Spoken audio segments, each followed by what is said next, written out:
There have been even more bold claims made by the investigative journalist for News Nation, Ross Coulthart, on the UAP topic. Now, we know Ross Coulthart is a man who doesn't dance around questions, and he likes to be straight to the jugular when it comes to these kinds of things, right? He doesn't mess about.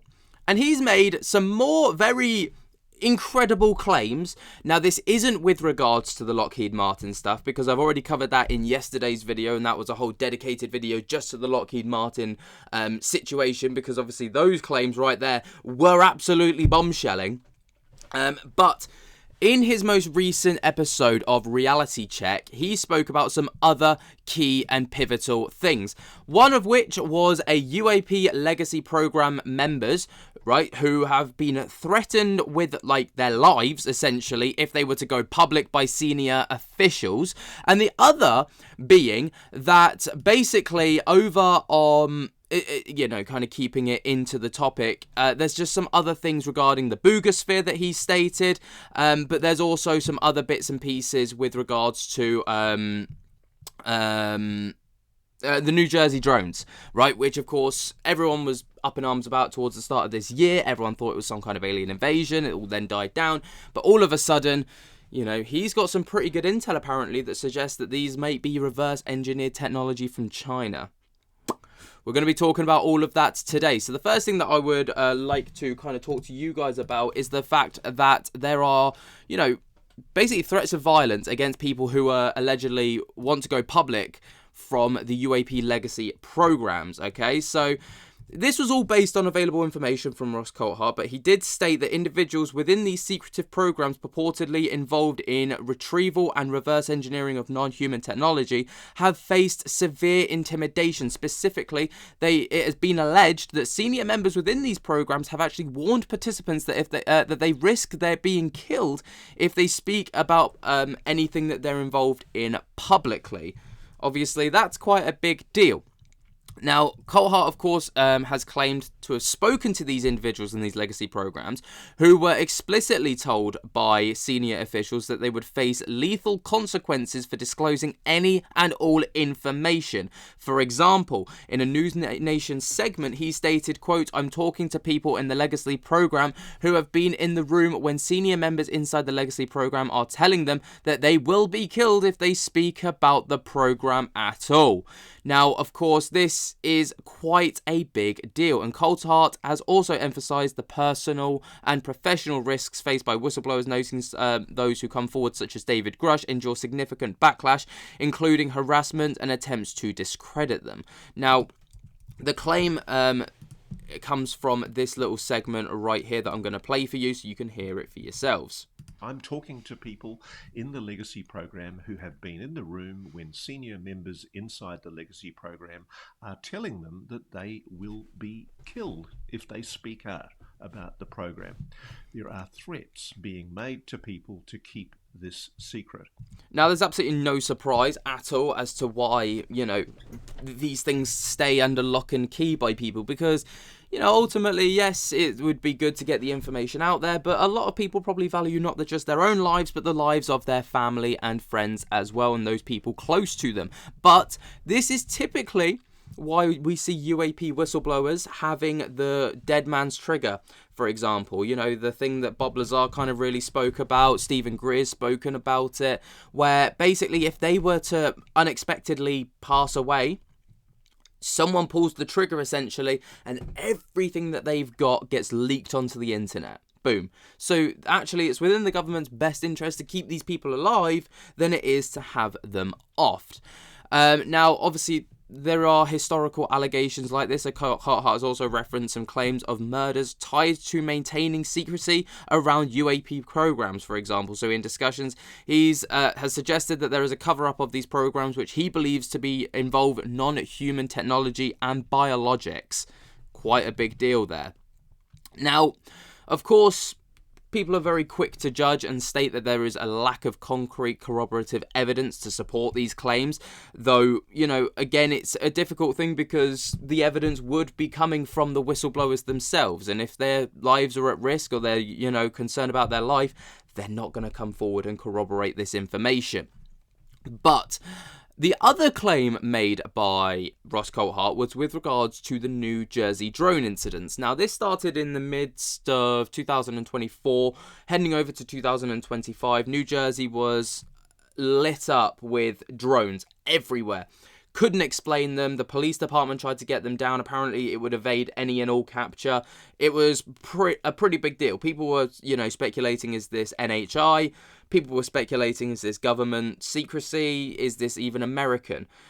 There were a lot of claims of, Americans and the government in America in particular stating, yeah, this is all us. We know what we're doing, all the rest of it. But now there are claims suggesting that, from Ross Coulthart, that these New Jersey drones may not have at all been American or NHI, but in fact may have actually belonged to China.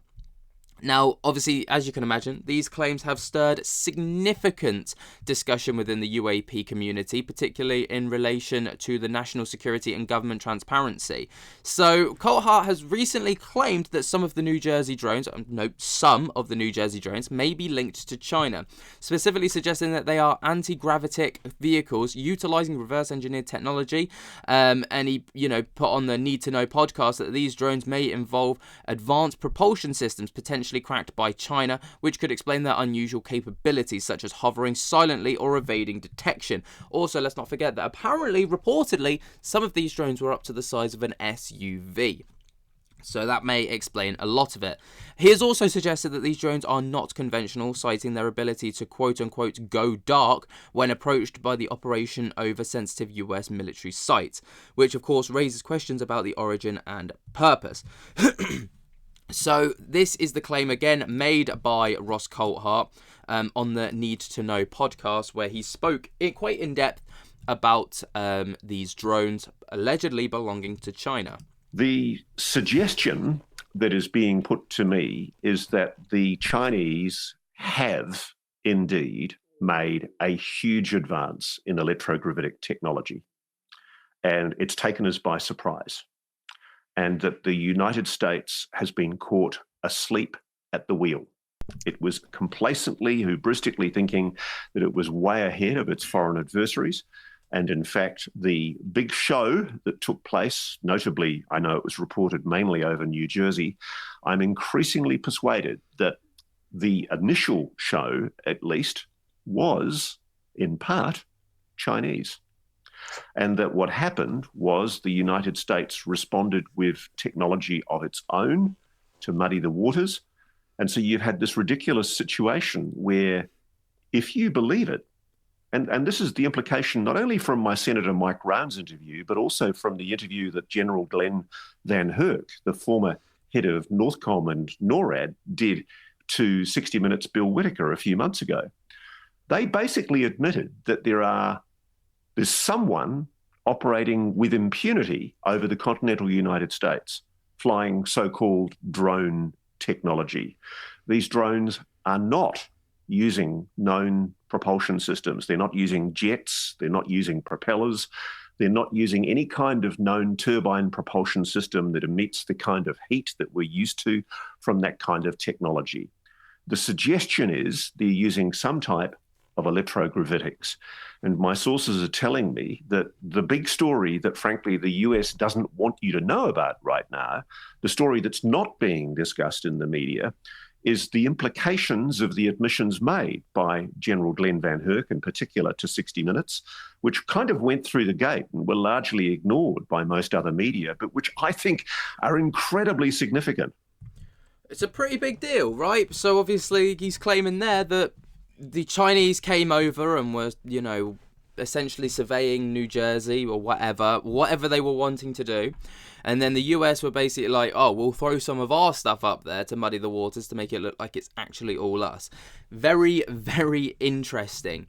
Now, of course, the last thing that I wanted to talk about with regards to Ross Coulthart comes from his most recent News Nation reality check episode, where he spoke about the Bugosphere UAP. Now, the Bugosphere, of course, captured in Colombia, It is now in the hands of Jaime Musin, and essentially is being investigated. Now, Stephen Greer was over there recently, apparently carbon dating the sphere, but I don't know how you carbon date metal.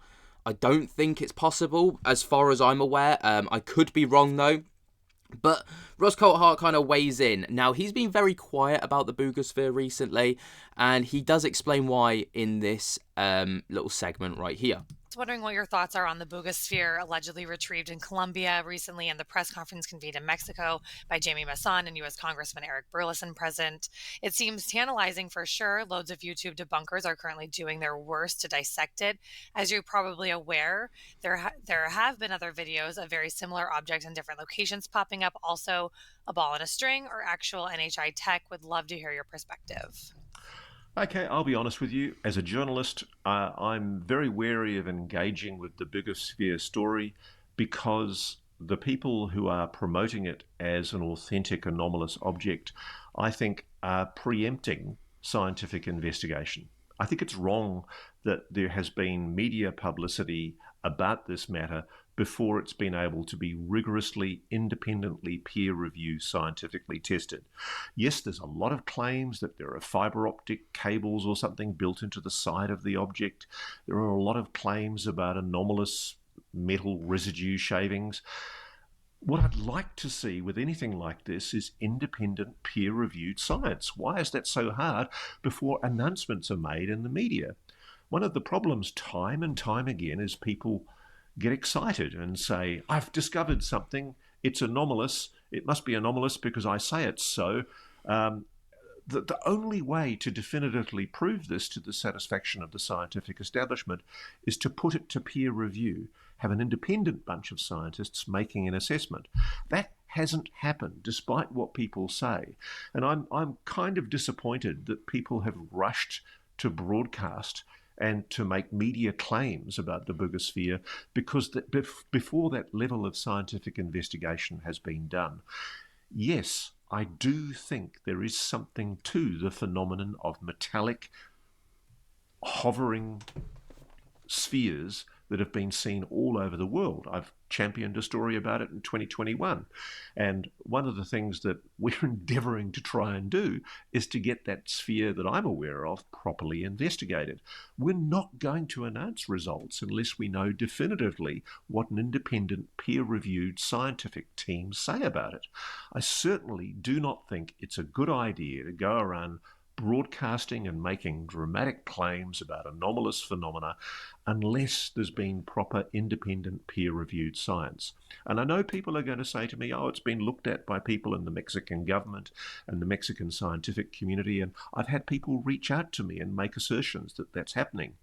But ultimately, in order to convince the scientific community, you've got to take it out of that perceived world of people who have a confirmational bias. And I'm not saying they do necessarily, I'm just saying that they're opening themselves up to the accusation of confirmational bias if they don't allow the object to be independently reviewed by someone who's not invested in proving it. And part of the issue here is that certain broadcasters have basically made very, very dramatic claims about this object before there's really been any kind of definitive conclusion. And I think we all, myself included, we all have to learn lessons from events like these, that essentially the only proof that is going to sway the public is solid, hard, empirical, scientific evidence. And we're not there yet.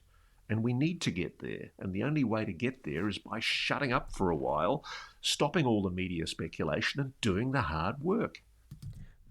Fair enough. There's no arguing with that. So that is exactly why Ross Coulthart has, not weighed in on the Bugosphere as of right now. What do you guys make about all of these claims by Ross Coulthart? Let me know your thoughts and opinions down in the comments below. While you're down there, jump scare the hell out of that like button and subscribe. And until next time, I'll speak to you later. Peace.